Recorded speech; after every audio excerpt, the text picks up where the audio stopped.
अयोध्या का राजा दशरथ शादी होने के कई साल बाद भी बच्चों का ना होना देख बहुत दुखी होते थे। उनको उत्तराधिकारी ना होने की चिंता बहुत थी।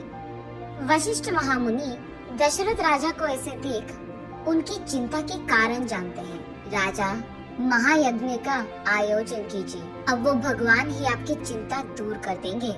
ये कहकर अगले ही दिन दशरथ राजा और वशिष्ठ मुनि मिलकर महायज्ञ का शुरुआत करते हैं।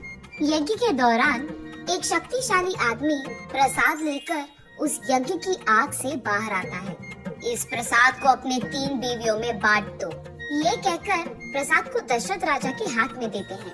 कुछ ही दिनों में कौशल्या को राम, कुछ और दिन बाद सुमित्रा को लक्ष्मण और कुछ और दिन गुजरने के बाद कैकेयी को भरत और शत्रुघ्न जन्मते हैं। कुछ ही सालों में विद्याभ्यास करने के लिए दशरथ राजा उनके बच्चों को वशिष्ठ मुनि के आश्रम भेजते हैं। उनकी पढ़ाई के दौरान एक हादसा ऐसे हुआ था कि एक महायज्ञ को एक राक्षस रोकने की बहुत कोशिश कर रहा था।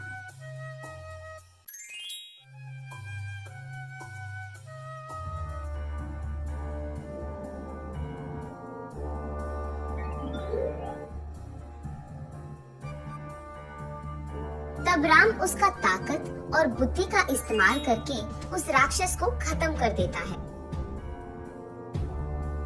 और यज्ञ के बीच कोई आपत्ति नहीं आने देता है। श्री राम की वीरता का वशिष्ठ महामुनि कदर करते हैं। दूसरी तरफ जनक महाराज सीता स्वयंवर के लिए डंडोरा पिटवाते हैं।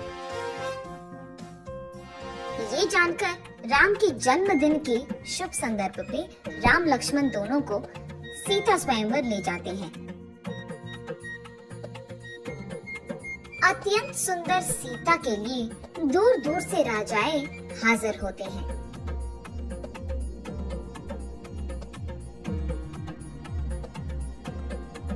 वही मौजूद शिव धनुष को जो आदमी तोड़ता है, जनक महाराज कहते हैं कि वही आदमी सीता के पति बन पाएंगे। वही हाजिर बहुत सारे राजाएं उनकी अपनी अपनी ताकत का दिखावा करते हैं, लेकिन सारी कोशिश विफल होते हैं।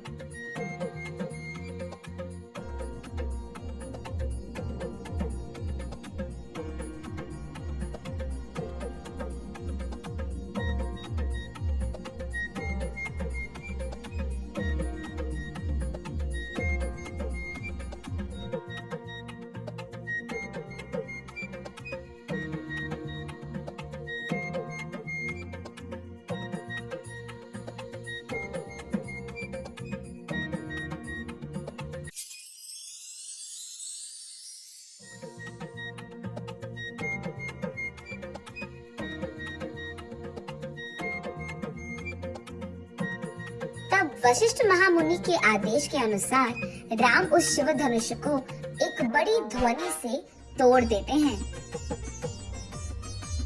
तब जनक महाराज सभी के आशीर्वाद से राम और सीता की शादी धूमधाम से करवाते हैं।